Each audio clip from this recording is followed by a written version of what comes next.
Hola, ¿qué tal? Este es el video número 2 del curso de Historia de la Matemática para la Universidad de Costa Rica en el segundo semestre de 2020 y en este caso vamos a hablar o a básicamente filosofar al respecto de si la matemática es innata al ser humano. O sea, ¿en qué momento eh, empezamos a hacer matemática en alguna de sus tantas formas y pasó eso tan pronto nos convertimos en seres humanos, somos los únicos en realidad que podemos hacerlo?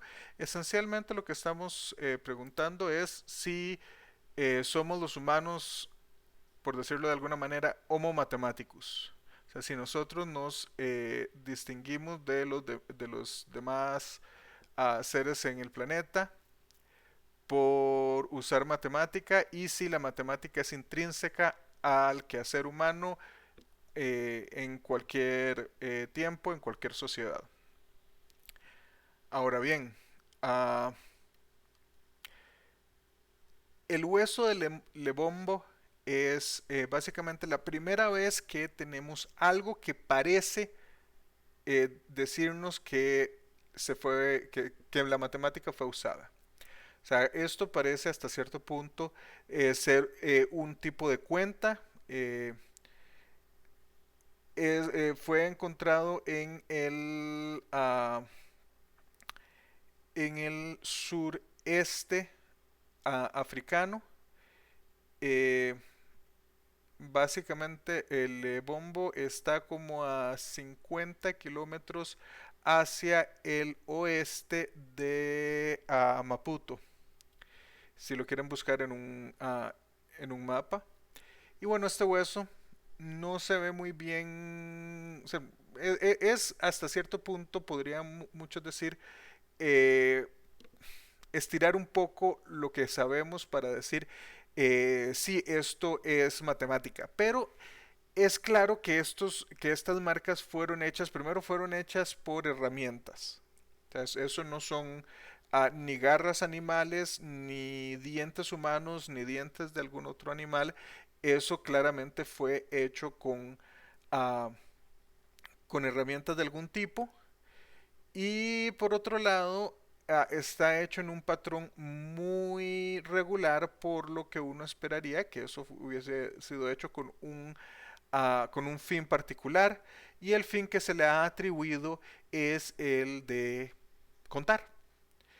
Ahora bien, este hueso tiene una edad aproximada de entre 40 y 44 mil años, según los estudios que se han hecho datado mediante, creo que, no sé si para este tipo de periodo se usa carbono o se usa algún otro método de datación, porque el carbono sí tiene una cierta limitación con qué tan viejo ah, o sea, qué tan viejo puede ser algo para poderse medir con carbono 14. Ahora, este es el único instrumento que tenemos o sea, que nos sugiere que hemos estado contando por milenios. O sea, la siguiente vez que encontramos algo que claramente nos dice que es eh, un instrumento para contar, es otro hueso, es el hueso de Ishango, y Ishango está en la República Democrática del Congo, ahí fue donde este hueso fue encontrado, y en este caso el hueso ya muestra,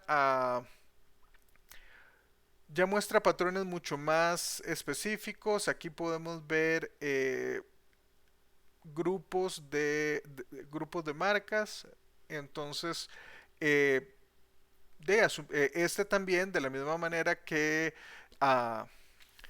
con el hueso de Lebombo, el hueso de Ishango, lo que nos dice es que, bueno, fue hecho con herramientas, es hecho de una forma más cuidadosa, con una herramienta un poco más fina, al parecer, y parece haber sido hecho con la misma motivación. Sin embargo, esto es mucho más nuevo que el hueso de Lebombo. En este caso, el hueso de Ishango se calcula que su edad es entre 18 y 20 mil años. Eso quiere decir que mientras que el otro era de 40 a 44 mil años, este tiene a lo sumo la mitad de la edad. Eh, entonces nosotros, pues, hasta cierto punto podemos esperar que, o sea, en algún momento, y yo sé que esto es una caricatura, no necesariamente como eran nuestros antepasados, pero en algún momento, eh, un, ah, en alguna sociedad prehistórica, el, por algún motivo, una persona hizo estas marcas para contar algo. Ah, ahora, en este caso, cuando hablamos de prehistórico o prehistoria, eso tiene para nosotros en este curso un significado particular. Prehistórico, como su nombre lo dice, es algo que ocurre antes de la historia. Nosotros entendemos por historia cualquier momento del cual tenemos documentos de algún tipo con escritura, es decir, la historia comienza después de que comienza la escritura o simultáneamente cuando comienza la escritura. Antes de ese momento, al periodo lo llamamos prehistórico. Y bueno, si hemos estado contando por decenas de miles de años, vean que está bien, el primero de los huesos que vimos, el hueso de Lebombo, tiene 45 mil años. Quiere decir eso que antes de 40 o 45 mil años no teníamos nosotros la capacidad de contar. La verdad es que no. O sea, la verdad es que ese hueso en particular es el hueso que ha sobrevivido hasta la época moderna y es posible que nosotros hayamos estado contando, algunos de nosotros al menos, desde que el ser humano ha sido ser humano. Y eso pues si ustedes quieren leer un poco al respecto, aunque sea en Wikipedia, se van a dar cuenta que no hay un acuerdo de cuál es el momento preciso. La mayor parte de la gente está de acuerdo de que nosotros nos convertimos en la especie que somos hoy hace aproximadamente 200 mil años.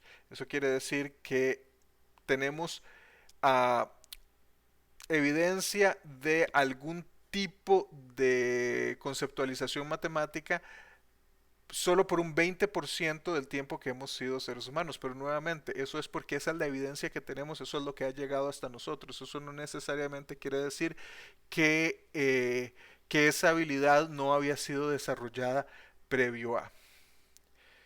Entonces aquí tenemos dos preguntas. Cualquier sociedad humana va a tener por lo menos la capacidad cognitiva de contar y si la tienen, la van a usar. Y la otra pregunta podría ser, ¿somos los seres humanos los únicos que tenemos esta habilidad? Bueno, en este caso les presento a los Warlpiri. Ellos son una etnia australiana, o sea, son aborígenes australianos, ellos han vivido, o sea, su cultura parece que estuvo más o menos estable, hasta donde podemos saberlo ahora, de una cultura que no desarrolló escritura, eh, hasta la colonización, hasta la llegada de los ingleses a Australia, que si mi memoria no me falla, eso fue en 1770. Entonces, esta gente por miles de años había estado básicamente aislada, bueno, tienen contacto con otros grupos étnicos autóctonos del continente australiano. Sin embargo, eh, resulta que los Warpiri son un ejemplo de una lengua que es casi anumérica. ¿A qué se refiere esto? Bueno, esto se refiere a que la lengua de los Warpiri no tiene números, o sea, tiene básicamente tres cantidades. Uno, dos y muchos. Resulta que este es uno de los ejemplos más conocidos, es uno de los ejemplos que más se ha estudiado por lingüistas y por sociólogos. Sin embargo, no es el único. Y esencialmente nosotros tenemos, o sea, existe una cierta cantidad de lenguas que se les clasifica como esta sería una lengua uno 2 muchos. Está uno 2 3 muchos, uno 2 3 4 muchos. O sea, hay lenguas, es esencialmente claro que nosotros, o sea, que los seres humanos, si desarrollan algún número, ah, el primero que desarrollarían es el concepto del número uno, de la unidad.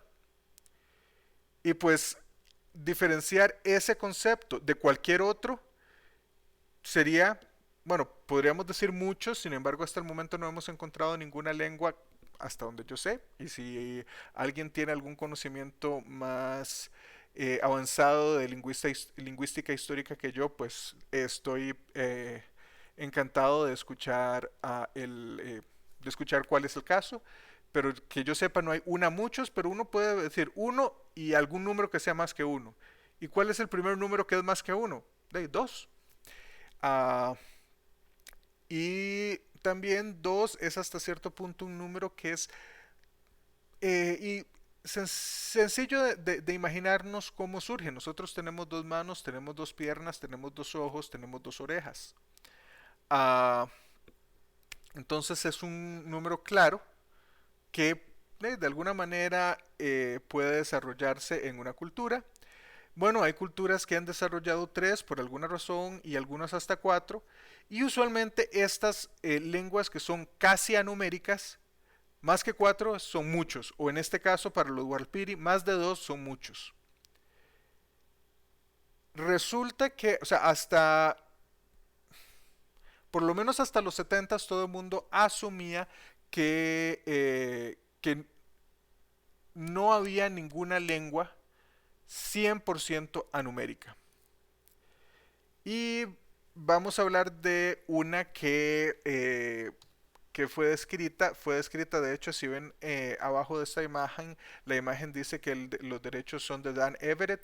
Dan Everett es un sociolingüista y él se internó en la Amazonia para estudiar lenguas amazónicas y se encontró entre ellas a la lengua de los Piraja. Los Piraja son un grupo étnico que tiene claramente su propia lengua, viven en la selva amazónica y resulta que, según Everett y algunos otros sociolingüistas, los Piraja, la lengua que ellos hablan, que también se le denomina la lengua Piraja, es completamente anumérica. Ellos tienen dos conceptos relativamente uh, comparables con números, pero no son números. Esencialmente ellos tienen una palabra para pocos y una palabra para muchos. Pocos no es uno, puede ser uno, uno es pocos, dos es pocos y 6, 8, 10 es muchos. Y aparentemente sí es como a partir de 3 4 3, 4 o 5 depende de a cuál sea el hablante con el que interactúen, que es el punto donde pocos se transforman en muchos. Ahora, esto es una cosa interesante. Véanlo de esta manera. Si Dan Everett está en lo cierto y este es esto ha sido disputado, esto no todo el mundo está de acuerdo que los Piraja efectivamente son uh, anuméricos, pero si esto es cierto, eso quiere decir que una persona, un adulto de la etnia Piraja, no les puede decir cuántos hijos tiene. Puede, puede decirles los nombres de cada uno de ellos, pero no les puede decir cuántos hijos tiene. Ahora, uno puede decir, es que, ¿será acaso que de que esta gente, por alguna razón, al igual que los Walpiri que vimos hace un momento y muchas otras etnias que tienen sus lenguajes, de verdad no tienen, no tienen la capacidad de desarrollar ah, numericidad, sentido numérico. La respuesta es claramente no. Evidentemente esto depende de la edad a la que sean introducidos a los conceptos porque lamentablemente los seres humanos conforme nos hacemos viejos se nos hace más difícil aprender cosas nuevas, pero en jóvenes y niños que han sido introducidos al hablantes del portugués con quienes se intercambian algunos bienes, o sea, si ustedes ven estas personas en esta fotografía en particular no están vistiendo ropas 100% naturales, estas parecen ser ropas producidas de manera, o la mayoría parecen estar vistiendo ropas eh, producidas de manera industrial. Eso quiere decir que ellos tienen algún tipo de comercio con eh, con otras personas y pues dado que están en territorio brasileño, posiblemente estamos hablando de personas de origen brasileño y personas que hablan portugués y el portugués al igual que el español es una lengua numérica, es una lengua que tiene un sistema numérico bastante establecido y los jóvenes y los niños rápidamente aprenden eh, los conceptos numéricos, aprenden a contar en portugués. Eh,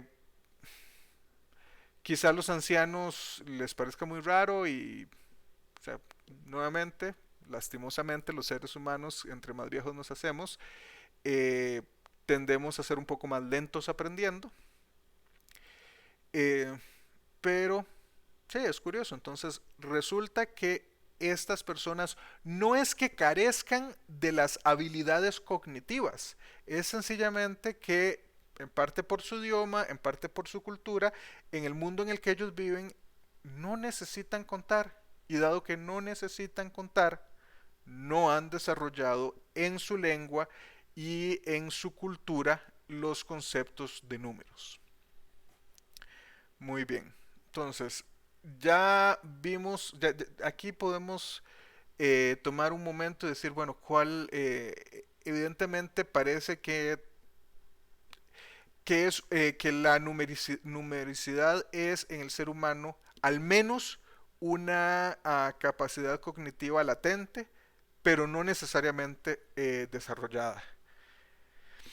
La siguiente pregunta sería, somos los únicos seres que usamos matemática, o al menos los únicos seres que podemos contar. Bueno, les presento a un bonobo. Los bonobos son los primates más cercanos a nosotros. Uno puede ver esta fotografía y decir, bueno, posiblemente esto es un chimpancé. Resulta que genéticamente hablando, los bonobos están más cerca de nosotros que del chimpancé. A pesar que a nosotros, por nuestra formación, nos parece que el bonobo es esencialmente un chimpancé. De hecho, por mucho, mucho tiempo, los bonobos fueron catalogados como chimpancés enanos o chimpancés pigmeos. eh, Porque sí, físicamente son perceptiblemente más pequeños que los chimpancés. Sin embargo, en varios momentos fueron estudiados y se dieron cuenta que no solo era la diferencia de tamaño, sino también culturalmente son diferentes. O sea, estos primates tienen cultura y la cultura de los bonobos y la cultura de los chimpancés es profundamente distinta. Bueno, resulta que los bonobos y también una gran cantidad de otros primates se les ha testeado y o sea, se les ha examinado y nos hemos dado cuenta, bueno, suena a muchos quienes han estudiado, quienes han hecho estos estudios, estos experimentos, se han dado cuenta que ellos pueden contar con mucha precisión, incluso hasta números bastante altos comparados con cualquier otra especie no humana. O sea, ellos tienen la capacidad de, depende del individuo, 10, 12 y hasta 20, eh, tener como una cantidad, como una visión clara de qué es el número del que se está hablando. Eh, Hay muchas formas de testear eso y con ello se ha hecho. También se ha hecho con, no sé si ustedes han escuchado de Alex el loro gris. Alex fue un loro gris africano que básicamente se le compró. O sea, uno podría decir se le reclutó, pero la verdad es que no fue decisión del pájaro en ningún momento para un experimento sobre cognición aviana. De hecho, Alex se escogió porque es un nombre que uno puede comprender, pero también es un acrónimo de Avian Learning Experiment, o, visto de otra manera, experimento de aprendizaje aviano. Él nació en el 76 y en el 77 empezó el experimento. Él vivió a 31 años y murió en el 2007. Y si ustedes buscan en YouTube hay cualquier cantidad de videos sobre Alex.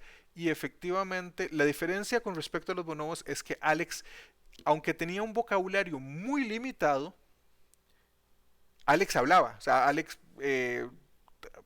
podía formar algunas frases y podía contar. O sea, a diferencia de los primates no humanos, si se les enseña algo y se les pregunta, pues hay que hacer una medida externa. Él podía decir, él podía contar uno, 2, 3, 4, 5, 6 y más o menos hasta eso era lo que contaba, 6, 6, 7 meses más de eso, su capacidad cognitiva no le podía dar, pero por lo menos diferenciaba una cierta cantidad de números. Hay otros experimentos que a mí no me convencen eh, eh, cuando uno se pone a estudiar qué fue lo que hicieron, pero por ejemplo tenemos aquí un tipo de rana y la abeja. Eso no quiere decir que ellos no tengan ciertas capacidades cognitivas que nosotros quizá nos sorprenderíamos, pero los experimentos que se describen cuando se dice que estas especies son, son capaces de contar, mm, no me parecen 100% precisos. Por ejemplo, con la rana, el experimento que se hizo para probar numericidad es que ah, se le puso un cierto alimento que se le daba y se le puso 4 bolitas en un lado y 8 bolitas en el otro y él escogía siempre las 8, bueno, no sé si es él o ella, pero ah, eh, escogía siempre las 8 bolitas. Eh, el asunto es que me parece que diferenciar entre 4 y 8 en realidad no se está diferenciando entre la cantidad per se. Él está yendo donde nota que hay más comida.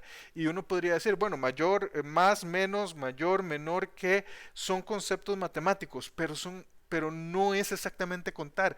O sea, está desde un punto de vista comparando magnitudes, pero comparando magnitudes no desde un punto de vista de cuenta, sino un punto de vista de si me voy a esas 4 posiblemente me quede con hambre, pero si me voy por esas 8 definitivamente pues tal vez hasta me quede con hambre todavía, pero eso es más y más rato paso llenito. Y con respecto a las abejas, lo que se hizo fue poner en ciertos lugares 2 y 3 puntos donde por 2 puntos, o sea, en esos lugares donde habían 2 puntos se encontraba una sustancia con un cierto dulce y en el que había otro con 3 una sustancia todavía más dulce. Y claro, las abejas lo que andan buscando son néctares. Entonces es un agua con azúcar es esencialmente un néctar, aunque sea un néctar un poco menos natural que el que producen las, las flores eh, de las plantas. Entonces se dieron cuenta que la abeja podía encontrar los dos puntos o los tres puntos en la naturaleza, sí, o sea, ellos dejaban alguna cosita en algún lado y la abeja podía encontrarlo y si tenía cerca dos puntos o tres puntos, se iba al de tres puntos. Pero nuevamente, ahí yo tengo un cierto problema de decir que ahí la abeja está distinguiendo entre dos y tres, porque en realidad lo que está distinguiendo es este símbolo, ni siquiera este símbolo, esta imagen que veo la asocio con es más dulce. De la misma manera que estas abejas podrían asociar a que una flor es más dulce que otra, o que el néctar de una flor es más dulce que el néctar de otra. Entonces no estoy 100% seguro de que en este caso estemos hablando de numericidad. Nuevamente, yo no soy un zoólogo de comportamiento, pero digamos que me quedan unos ciertos sinsabores al respecto de estos experimentos que se describen. Por otro lado, mucha gente dice que sus perros cuentan. Y sí, estos son mis perros. En general, o sea, mucha gente está segura de que los perros cuentan, incluso de que los perros logran hacer ciertas operaciones aritméticas. Sin embargo, los estudios que se han hecho con controles han demostrado que este tipo de comportamiento donde decimos que un perro cuenta son esencialmente un caso del efecto de Clever Hands. Y uno me dice, ok, ¿cuál es el efecto de Clever Hands? Bueno, resulta que el efecto de Clever Hands, Hans era un caballo hacia principios del siglo XX, posiblemente nació a finales del siglo XIX, pero Hans le pertenecía a este señor que se encuentra ahí, el más barbudo y más centrado en año de los dos en esta imagen. Ese señor se llamaba Wilhelm von Oster. Y Don Wilhelm aparentemente le había enseñado a Hans a contar. Y él hacía espectáculos, empezando en 1904, él hacía espectáculos públicos donde le hacía preguntas a Hans eh, para que contara, para que sumara, para que multiplicara, para que dividiera, y Hans respondía. Resulta que varios académicos, filósofos, zoólogos fueron y analizaron el caso que se estaba dando y para ver si había algún truco, o sea,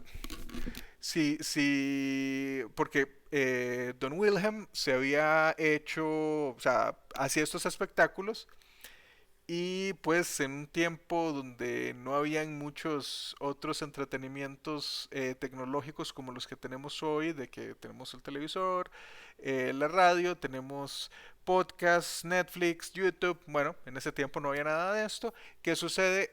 Es interesante, un caballo que cuenta, qué interesante, vamos a ver un caballo que cuenta y pues este señor había hecho algo de dinero enseñando a Hans a un caballo que contaba.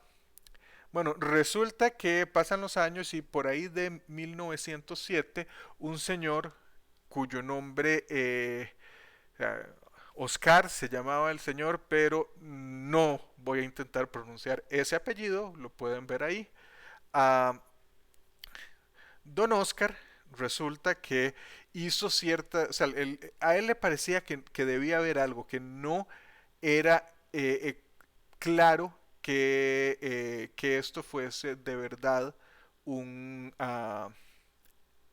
caso de que el equino contara. Entonces se puso a analizar qué era lo que sucedía y ideó un experimento para probar si Hans de verdad contaba. Hans habían hecho que le ponían, o sea, incluso impresos, o sea, básicamente Hans podía leer números impresos en papel y él con su patita contaba y si usted le decía a 3 más 2 y él hacía con la pata 5 golpes y resulta que Hans contaba, Hans hizo 3 más 2 y 3 más 2 efectivamente es 5. Bueno, resulta que este señor hizo un experimento como este, puso, para decir que no era el hecho de que el caballo quizás se pusiese nervioso porque no estaba don Wilhelm a la par de él, pues lo que hizo fue poner las cartas de tal manera que el caballo pudiese ver las cartas, pero don Wilhelm no. Y resulta que ahí el caballo no logró en ningún momento eh, realmente decir cuál era el resultado de las operaciones o tan siquiera cuál era el número en una sola carta. Entonces, ¿qué es lo que sucede? ¿A qué hablamos sobre el efecto de Clever Hands?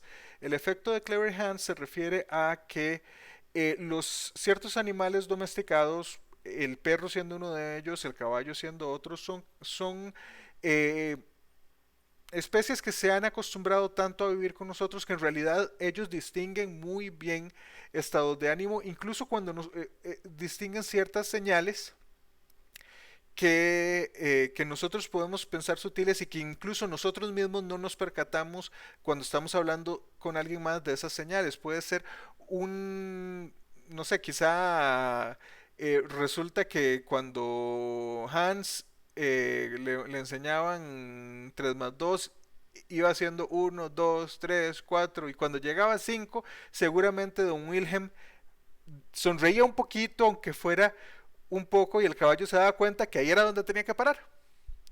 Entonces, en realidad, si era un truco, no era un truco malintencionado de Don Wilhelm, pero de hecho, Don Wilhelm no sabía que él estaba haciendo un truco con el caballo, pero efectivamente el caballo no contaba, el caballo no sumaba, ni multiplicaba, ni dividía. El caballo lo que hacía era seguir eh, las, las pistas involuntarias que el mismo Don Wilhelm le daba. Eso es eh,